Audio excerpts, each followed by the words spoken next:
Welcome to another video, guys. Today I'm going to be talking to you about some of the shocking rejections from UTD and NYU. More from UTD, and NYU is also tagging along because there are some admits and rejects that I want to show you. Stick around because this is going to be massive, and maybe I will also tell you if you should not apply to a university like UTD. Alright, let's begin. Let's go on to YMGrad. Let's go on to the resources and decisions section. Right over here, the first thing you'll find is that we can filter the universities. The first one is going to be UT Dallas. Right here, you can see the admits and rejects from University of Texas, Dallas. Alright guys, the one thing I want you to notice over here, I'm going to keep this quick, okay, is you see right over here, this person, 12 months of work experience, 2 research papers, 9.3 GPA, almost a 300 GI score, I believe 301. And their profile in itself is pretty darn good for me, I would say. 2 research papers, 9.3 GPA, 12 months work ex, you can't beat that so easily, you know. With that, they're not able to get into a university like UTD. Look at this one, 8.87, 12 months of work experience, no research papers, great GI score, close to, I believe, 310. And they also are not able to make it to UTD, even though, especially, look at this person, they applied in time, they applied in November. This one, they applied a little bit late in January, but they're not able to make it. What is the reason? UTD, in the last couple of years, I'll tell you one thing, UTD has started getting more and more ambitious, even though their ranking has not improved so much.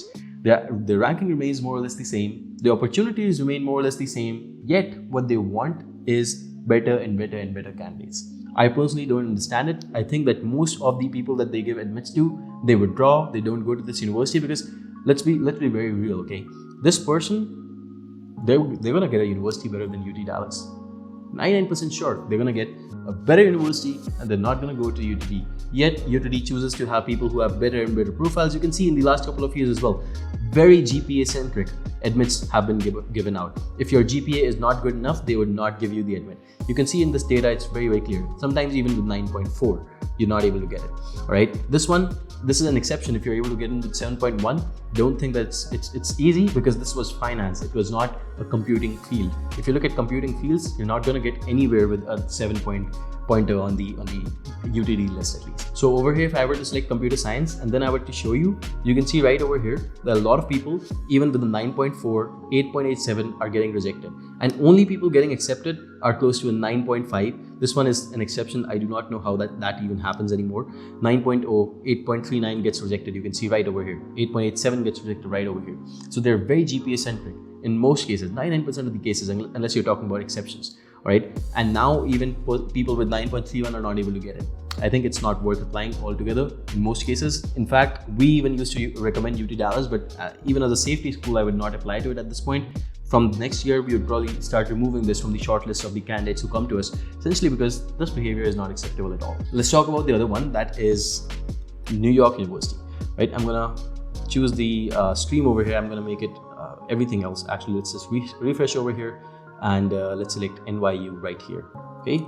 And right now you can see NYU, it's not doing that badly, but there's one thing that it's doing bad that I want to pay attention to. Look at this, okay? If you see, they're still giving out the admits, and NYU is a very safe university at this point, I would say, even though it's very well ranked as well. It's a very safe university at this point in time. Why? Look at this, 9 months of work experience, 1 research paper, and they give them $5,000 of scholarship with an 85% on their GPA essentially, right? You can take a look at this one as well, right? $5,000. But right over here, you can see 9-pointer, GRE is good, TOEFL is good, 65 months of work ex. I think this profile might even be better than this one, except for the research papers. And then they get rejected. Why is that? Because you guys need to focus on things like SOPs, LORs. It's a holistic view of your applications, not just one part of your applications, not just about the numbers, right? So we need to focus on all of that. And finally, again, you will see that finally, one thing you will notice is that NYU has been reducing the scholarship that they give every year. Rejections are different, but look at this, right? If you scroll down a little bit, you will find that they used to give out admits with scholarships of somewhere around $9,000. Okay, you can see over here as well. Later on, as we move closer to 2023, it reduced towards 8,000, 7,000, and then slowly you will see that the scholarship they're giving now is just $5,000. That's probably less than the amount that they hike their tuition by every year. They easily increase their tuition by more than $5,000 per annum. So this tuition for me, I think the scholarship for me, it's more or less worthless. But at least they are doing it better than UT Dallas, right? Give out some admits. It's like you're getting too many applications and you're being a little bit cocky about it, right? So not quite sure about whether you should apply to UTD in future as well or not, but I'll keep you updated. If you're on our Instagram page, you will have some updates over there. If you're on our YouTube, well, you'll have some updates over here, and I'll keep you updated on the same. But for now, make sure that you apply to universities like NYU. They're a good safety school if you have a decent GPA. All right, that's all I would like to say over here. Thank you so much for watching this one, and I'll see you in the next one. Goodbye for now.